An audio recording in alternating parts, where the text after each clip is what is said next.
Are there any parts of your son's game that remind you of yourself in your playing days? Playing hard, playing physical, a lot of trash talk. Not too much fighting, I probably would have socked Lopez back in my day, you know what I'm saying? But he made a smarter decision. I wasn't as wise when I was young. And that's the second one he's had like that, Katie. He's just active. Oh, Herder put them on a flight like an IG model. Wow. Talk about it. You are now tuned in to Above the Rim. Hoops talk for the streets. Family, what's good? Welcome back to another edition of Above the Rim. Hoops talk for the streets. You already know how we do, family. Brought to you, as always, it's your host, Justin, a.k.a. Just Blaze. Family, you know the drill. To get in contact with me, you can always hit me up and follow me on Twitter at JustBlaze_513, on IG at JustBlaze513, on Facebook and YouTube, search Above the Rim Podcast. Also, email the show as well, Above the Rim NBA Podcast at gmail.com. Family, tap in and leave a voicemail. The line is always open, 908-718-1592. Y'all already know the deal. Make sure you are calling in, leaving your voicemails. You want to scream at me, anything you want to disagree with me about, anything you want to talk to me about, topics you want to hear on the show, let me know. Send that voicemail in. I'll definitely play it on the show. If it's good, of course. If it's good. And usually, the family be sending in some good stuff. Support the show as always to copy your merch. Link is in my bio. Copy your hoodies, your tees, and all that good stuff. Everything is appreciated. Of course, family, link is in my bio. Make sure you leave your boy a review on iTunes and Spotify if you rock with the show. Hit that thumbs up on the YouTube. Subscribe, throw a flame in the comments, whatever it is. I appreciate you, of course. Quick solo episode here, family. I just wanted to touch on some news around the NBA really quick. Let's get into it, man. The bomb that dropped recently, happening right now. Who knows when he's going to suit up and play his first game for them. Russell Westbrook to the LA Clippers. We about to call this one Russ's revenge. Going from the Lakers to the Clippers, a team that's quote unquote better than the team you just left. A team that's not they're in the playoff race, but not technically in the playoff race, to a team that's deep in the playoff race, as in home court advantage type of race. So, one can say he upgraded. Who knows? I mean, let's talk about it, right? Listen, so Russell Westbrook to the LA Clippers, it was I would say a semi-seismic shift. It definitely wasn't a seismic shift in the West, but it can have some ripple effects. It's somewhat in the Western Conference and can have some impact on the playoffs when the playoffs does happen, right? So the LA Clippers, my thoughts, when I first heard it, Russell Westbrook had a couple of options after he got his buyout from the Jazz. He had a couple of options after that. It was the Miami Heat. It was the Chicago Bulls. It was the LA Clippers. Those were the three main teams that were going after him. I think the Wizards as well was slightly talking to him a little bit, but it seems like it's clear to me, and I feel like it's clear to everyone, that the LA Clippers is exactly where he wanted to be, and he didn't really want to switch locale. You know what I mean? And you can't fault him for that, because he's been playing in the West Coast for a whole 2 years now, and going back to the East Coast. He's not an East Coast guy anyway. He's been in OKC. Clearly, he's from LA. We know that. So clearly, it was a easy climate change. And then also, his boys was advocating for him. Paul George. Well, we don't know about Kawhi Leonard. There was some differing reports between who was really going after Russell Westbrook. If it was Kawhi, if it was only Paul George and Marcus Morris, or if it was Kawhi Leonard as well. But we don't know. But let's talk about the fit, right? So when I heard about Russell Westbrook to the Clippers, I like it, but I don't love it. You know what I mean? You feel me on this? I like it, but I don't love it. You know what I'm saying? I'm always one of the people that usually say sometimes less is more. And in this particular case, my personal opinion is that I believe it, right? I think the less complicated, the better, in my opinion, right? And for a Clippers team who, to me, doesn't have phenomenal chemistry as a team yet, bringing in a guy like Russ is can be a very risky move, right? It might be, or it can be, the wild card move of the Western Conference coming up. Who knows the ripple effect that it could have, depending on matchup and when we get into the playoffs, right? So, now we know Russ. We know before Russ had some success with PG and OKC for a couple of years at Oklahoma City Thunder from 2017 to 2019 when they played together. That was the year Russell Westbrook averaged a triple-double. Paul George was an MVP candidate that year. They played pretty well. They had Melo, of course. That really didn't work out. They had a rough exit from the playoffs. But we know they have a little bit of chemistry. But this is a little bit different with Kawhi Leonard into the lineup. Kawhi Leonard is that guy in this Clipper offense. In those OKC Thunder days, it was Russell Westbrook and it was Paul George as the 1-2. Russell Westbrook here is the 3, maybe 4, probably 3 though, offensive option on the LA Clippers. So it's a little bit different, right? So like I said, I like the fit, but I don't really love it. So let's talk a little bit about it with the Clippers, right? The Clippers as a whole, they've been playing really well lately, right? Especially a little bit after the deadline. So, deadline just happened, but they've been playing pretty well lately. They've won 10 of their last 14. 4th in the Western Conference right now, but it could change at any minute. You know how the records are. 20th in field goal percentage, but 5th in three-point percentage. Russ doesn't really help in those particular areas, as we know that, right? So basically, the Clippers have a very spread out offense, and damn near everyone on the floor is shooting at least 38% from 3. So they spread out the attack. It's a mid-range attack and a long-range attack. Obviously with Kawhi Leonard, obviously with Paul George dropping bombs, Norman Powell dropping bombs. They're a team that really takes good shots sometimes at a point when they do isolate, when they do run their offense correctly, they take good shots. So, like I said, they're a very good three-point shooting team. 5th in the league in that three-point percentage.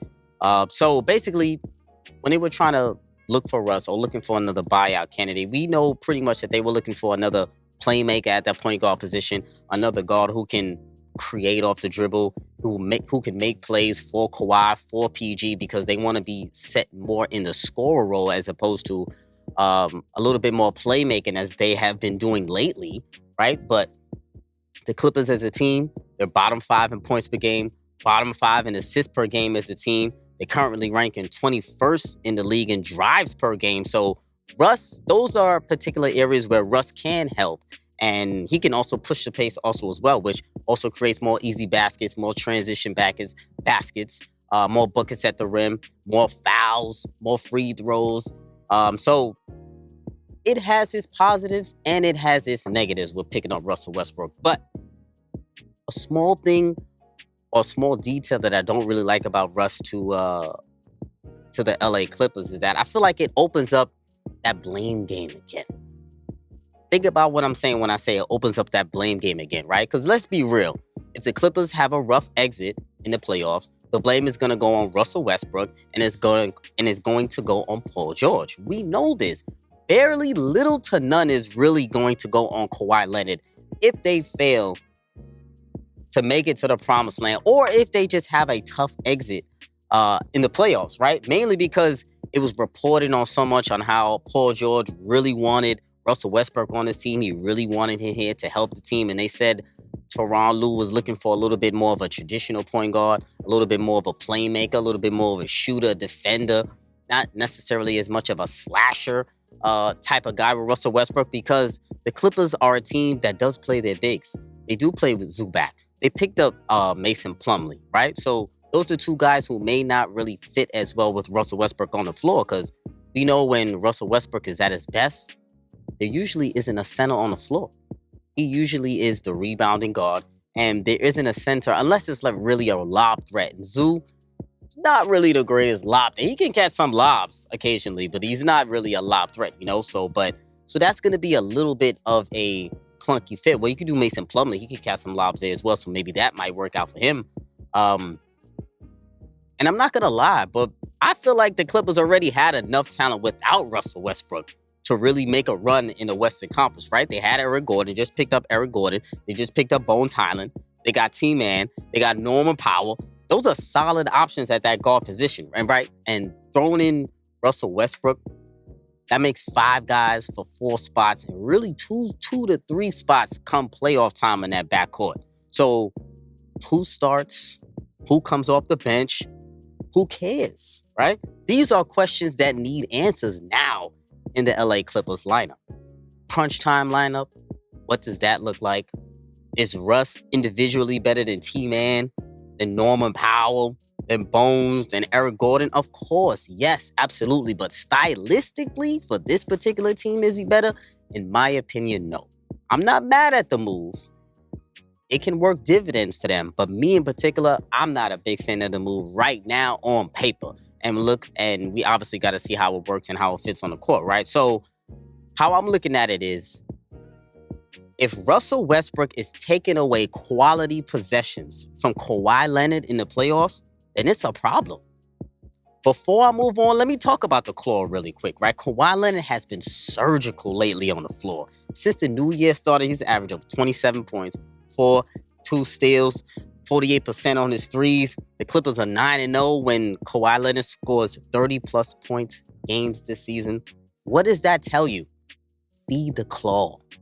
Feed Kawhi Leonard. So, when it gets down to the nitty-gritty in the playoffs, when it gets down to the crunch time, I hope that Russell Westbrook, since he's going to be in that playmaker role, I hope he doesn't take away quality possessions from the LA Clippers in crucial moments in the playoff series. Because then again, like I said, we know where the blame is going to lie. So we'll see how the Clippers navigate this lineup going forward, and we'll see how they work out. In one of my episodes previously, I talked about the Miami Heat, Project Pat Riley, and I called them one of the losers at the deadline because they didn't make any moves. And now they did. So I got to make some noise for Pat Riley, right? So they picked up Kevin Love. Kevin Love to the Miami Heat, Cody Zeller as well. My thoughts, solid move. Kevin Love provides spacing. He provides rebounding. He can play alongside Bam Adebayo in that front court. I like it, but it's not enough. If I'm keeping it in the buck right now, the Heat needed another scorer/playmaker, in my opinion. They're in the bottom of the league in pretty much all scoring categories, mainly points per game. Now, if they add maybe a John Wall with the additions of a Kevin Love, with the Cody Zeller, then I like it. I like it because to me, I feel like they need another playmaker. I think they need another scorer at that guard spot for some insurance, because we know Kyle Lowry has a tendency to get injured. He's injured right now. We don't even know when he's coming back. And then relying on Tyler Hero, he gets injured a lot in crucial moments. He gets injured at times in the playoffs. He was injured last year in the playoffs in that Miami Heat Boston Celtics series when they really needed some scoring. So picking up a guy like John Wall now, with who's left on the market, I don't think that's going to hurt at all for the Miami Heat. But I like the Kevin Love move.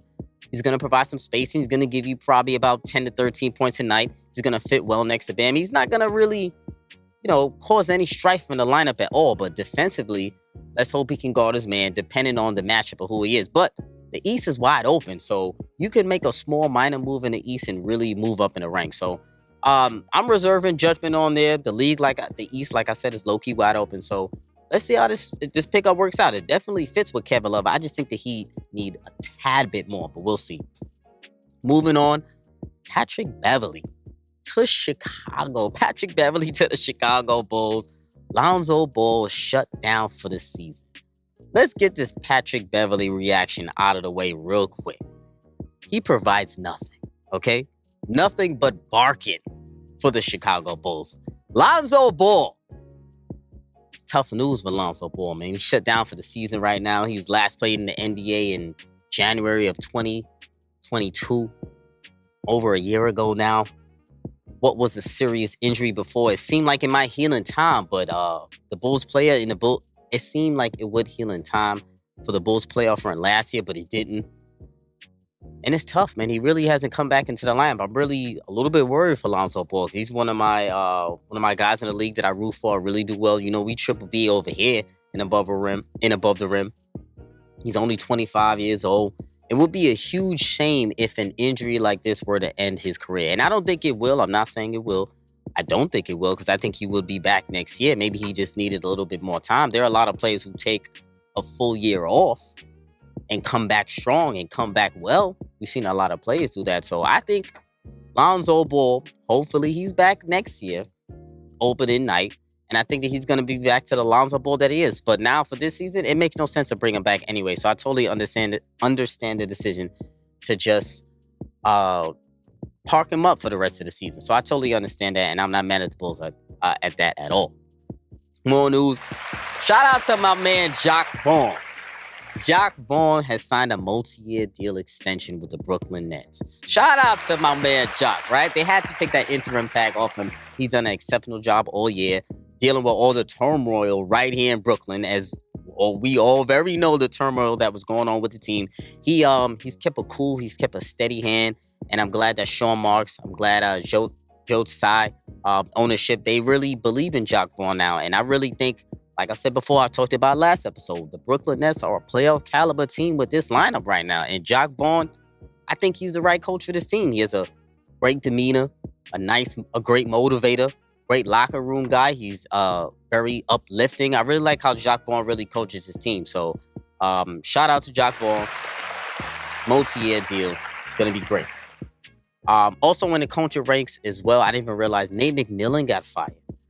That's really big news for the Atlanta Hawks. I'm really surprised at that. I didn't think they would let go of Nate McMillan this late in the season. So we're going to see who they replace him with. There's a couple of coaching options out there. Ime Udoka maybe Mark Jackson. They said they want somebody who brings accountability to the lineup. So I don't know who the best option is for this Atlanta Hawks team. I got to see which coaches are available. But those are the few names that pop out in my mind. I think they were looking at Kenny Atkinson over there in Golden State as well. So we'll see who they look for and who they are looking at for the head coaching position for the Atlanta Hawks. So that's going to be interesting to look at going forward. LeBron James.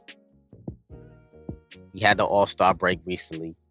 He had a couple of media interviews. He came out and basically said that this 23-game upcoming stretch is some of the most important games of his career. He's focused on the playoffs. LeBron James is activated. What was it before? LeBron James playoff mode activated. That's basically what he said, is playoff mode activated. Now, 3 questions that need answers here.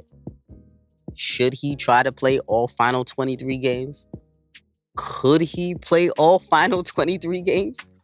Will he play all final 23 games? I don't know. Do you? Let me know. The Lakers missing the playoffs for a consecutive season. It can't look good on a resume. I'm sorry. It really can't look good. I'm not going to lie. No disrespect, but I got to keep it a buck. No disrespect at all, right? Missing the playoffs in consecutive years is unacceptable. I don't care how you slice it, right? This is LeBron's 5th year in LA. 2 out of your first 4 years, you didn't make the playoffs. This 5th year basically tips the scales for me, right? You damn near traded your whole team every year in order to get better, or some type of altering or variation at the deadline to suit your needs. You gotta make the playoffs. Making the playoffs for the LA Lakers is the bare minimum. They have to make the playoffs. You're only, 4.5 games back? You can make that up. You gotta win out. Everybody has to play. Everybody has to communicate. Everybody has to get better. The not enough games chemistry excuse, that's not gonna fly. Everybody needs to play. Everybody needs to be available on the floor for the last 23 game stretch for a lot of teams, not only for the Lakers, but for the Lakers in particular, because you traded away that many guys, you got to make the playoffs. So let's see how they move strategy-wise moving forward, because if they don't make the playoffs, come on now, heads will roll. One team that I want to keep my eye on coming down the stretch run of the season, the Philadelphia 76ers. I think Philly is the wild card of the East. You know what's crazy? I feel like I say that every year. I feel like I've been saying that every year, that Philadelphia is the wild card of the East. And they are. I feel like they always are every single year, right? The 76ers, to me, have a major opportunity to make some noise this year. And especially now, right? These gates have been slightly open with the injury to Giannis. The injury to his wrist, right? Harden and Embiid, James Harden and Embiid have been a dynamic duo this season on the lowest of keys. Embiid is giving you 33 and 10. Harden's been giving you 21 and 10. These two could become the first pair of teammates to lead the NBA in points per game and assists per game in the same season since the 1981-1982 season. which is George, the Iceman Gervin, and Johnny Moore on the San Antonio Spurs. One of the best duos in the league right now, Joel Embiid and James Harden. The Sixers coming up. They have a homestand coming up. They have some tough games coming up with Memphis, Boston, Miami. We'll see how they play out those next couple of games. Then they play 12 of the next 15 games on the road, which they have been pretty good this season. Top 5 road record in the NBA. 20-10 against teams that are 500 or better. So they play well against elite teams. Now, Doc seems to have these boys on the same page or semi around the same page. Tobias Harris has been performing better. Tyrese Maxey doesn't have any issues coming off the bench for DeAnthony Melton at times, starting with James Harden. I actually really like that swap. And I like how Doc Rivers has been coaching lately. So I'm going to keep my eye out on this Philadelphia 76ers because I feel like they sneakily can make a move. Now, if they could jump up to that 2 spot, because right now they're number 3. But like I said, with that injury to Giannis, who knows if the Bucks slip a couple of games. This is a prime opportunity for the Philadelphia 76ers to move up in the standings and really solidify themselves as that number 2 seed. But health is wealth, family. So we are going to see if they stay healthy, because health is wealth, and they never are. So we'll see how that goes. So that's just some news around the NBA. Also, I want to keep my eye on the Nuggets as well. I don't want to hear any excuses for them also as well, since a lot of the West has loaded up.